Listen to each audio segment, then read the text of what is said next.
It's King Sheamus. Yeah. And then they ended up like finishing the shot on this like weird fading in close up of Randy Orton's face. I don't know what they're going for with Randy, other than he's like Stone Cold Steve Austin's clone baby. But yeah, they're like he's psychotic and volatile. You don't know what he's gonna do. It's like, oh my God, is he gonna attack Josh Matthews right now? Of course not, because that would be badass. Yeah, exactly. And he is devoid of any badassery. We then go to a match between Mark Henry and Tyson Kidd, wherein this show had a running theme of like doing things for no reason, and then like doing something that seemingly builds to something, and then somehow killing it off for no reason. So of course they do this. You know, Tyson Kidd gets his new music and his new gear and has the segment backstage, and they give him a bodyguard so he can get squashed by Mark Henry. Yeah, he gets destroyed by Mark Henry, World's Strongest Slam, and then Mark Henry actually calls the bodyguard into the ring. So this fucking guy who's supposed to be like this huge bulimic Kevin Nash badass knockoff, he steps over into the ring and is like, I will defeat you, Mark Henry. And they're having the face off, and you're like, oh shit, Mark Henry doesn't know what he's in for. And then Mark Henry proceeds to scoop this guy up like he weighs 100 pounds and give him a World's Strongest Slam. See, the only way I would want to see this match is if they call Mark Henry, they change his name and call him New Mabel, and then they call Jackson Andrews New Kevin Nash, and they do the big rematch from SummerSlam 95. A match so good they had to do it twice. You know, now, 15 years later. Yeah, this was, what was amazing was first on the commentary, right? Like, you have Michael Cole healing up, and he's like, Tyson Kidd's been much better ever since he got rid of D.H. Smith. And you'd think Josh Matthews, the babyface, would be like, hey, man. But instead he's like, yeah, fuck that guy. I think they're not too impressed with DH. Like, they are not impressed with his performance. They are not impressed with his performance. Like, he tries to do something on the mic, and they're like, "That was dumb. No personality." I have a hard time blaming him because, like, every time I see that motherfucker, I'm like, he looks like a cyborg. His arms never like he's like an action figure that only has up and down arm joints. Like, it's not a ball joint. He's just like, ha ha, I will get you. Back in the day, kids, when those used to be the action figures that we, the poor generation, grew up with. Bone crunchers. If you bent their joints, they would make bone crunching sounds. Oh. Back in the day when action figures were like $4. Remember that? Yeah, I do. Remember Hot Wheels? You could get. I never really got into Hot Wheels. I was into Hot Wheels. I was a G.I. Joe's guy. Like the little, not the little green ones, but the cool G.I. Joes. Like the big ones. Yeah. With that, we go to Miz and Jerry Lawler, which started off for a while was fucking awesome. It is, because Jerry Lawler knows how to work better than like anyone in that company, with the exception of a few guys. He can't move around and do the athletic stuff, but what he understands is like psychology and not simply just like telling a story in the ring and all those generalized statements. He knows how to like convey emotions and like sell in a way where like you see Jerry Lawler getting hit and it's like he's believably just getting fucked up. Yeah, and it's just, it causes the sympathy thing to go like, this match was brilliant for The Miz because it's getting him over hugely as a heel champion. And it's what they should. It's great stuff. And it's what they should have done, because the thing is, Jerry Lawler is a legend and he's awesome and everything like that, but he's an old man. The world champion, regardless of whether or not he has to cheat to beat Randy Orton, should be able to beat up an old man, which is of course why Jerry Lawler goes over in the finish. Well, yeah, and it's it's a typical lame, dusty finish that's supposed to add heat for the next week. Well, we've had this Alex conversation. Riley gets the whole cheap shots in. Everybody's hating on The Miz for his dastardly tactics. It's the way it should be. And then out comes John Morrison and like one foul swoop, and like Lawler knocks Miz off the apron, gets the referee's attention, or rather Alex Riley is going around trying to get the attention. The ref gets there, and John Morrison, Shining Wizards The Miz, knocks him out, and then he gets counted out. And here's the thing about this, okay? Especially, it pisses me off when, and we're going to talk about it now because it applies. Later on in the show, Miz runs out and attacks Jerry Lawler. Now, they have this match where they're having an awesome match. Very basic psychology, very simple.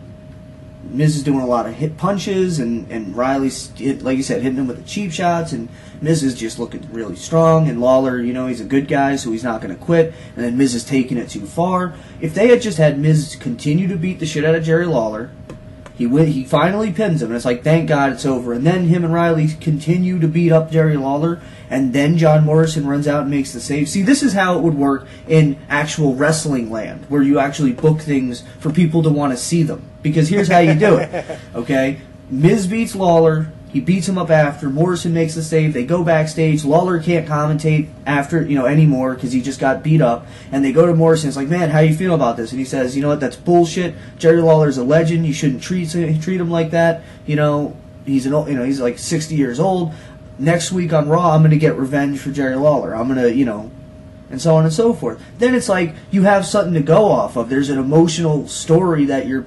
playing out that would theoretically entice people to want to see the match. Instead, Morrison hits fucking Miz with his finish. So, like, what would you want to see the match? Okay, he wins the title. The title is meaningless. Fucking Miz won it, basically by showing up. Yeah. So it's like, you're essentially theoretically wanting to see next week Morrison hit him with his finish and beat him up. He just hit him with his finish and beat him up. And instead they do this, so they kill Miz's heat in the match. Lawler ends up at ringside, he's fine, and then later on this, the night, they fucking have Miz get his heat anyway. Like, and at that point, it's completely meaningless, and they don't even do anything with Morrison to sell it. Yeah. I mean, it's like, come on, man. It was pretty poorly handled. Because, like, I understand why they did it, because doing the finish they did, Miz had to get his heat back somehow. And that was what they went for with. And I understand that, but again, why not just let him get his heat and just keep him strong in general? The right way. Yeah, but of course no, because this is WWE. We have to do things backwards logic, bizarro sense. We go backstage to Sheamus. CM Punk shows up, gives Sheamus his proper respect as the king, and foreshadows a little bit what's going to happen later on. Good stuff. It is good stuff. We have the women's match, which I skipped. I saw it. Basically, the only thing you really need to take out of this, I saw the thing at the end with the slaps or whatever. Yeah, the slap things, and it's just, again, that's a heel turn today. Well, see, in the very least, I will give them this. It's basic. You can continue. You can follow it. It's not stupid and convoluted like this Lawler and Miz business. Last week, Natalya tried to show Melina respect, and she slapped her. This week, fool me once, shame on you. Fool me twice, shame on me. And Natalya gets the counter, and it's like, okay, now they're on the same level. It's simple, basic storytelling. If they were actually, Natalya is good, but if Melina wasn't absolutely terrible and her heel turn wasn't a slap, then maybe people would care about this a little bit. Or if she was a heel to begin with, or whatever. But if at least it's not stupid and convoluted. Anyways, that goes away. We come back from commercial, and we're right in the middle of a match that apparently is happening. Yeah. And then, I guess Bryan goes over. And then here's what kills me. Daniel Bryan and The Miz have been feuding since February. Yep. So he's out there for this match. Theoretically, he would have just basically been walking up the ramp as Miz ran down and showed up and started beating... Not ran down, he came in from the crowd.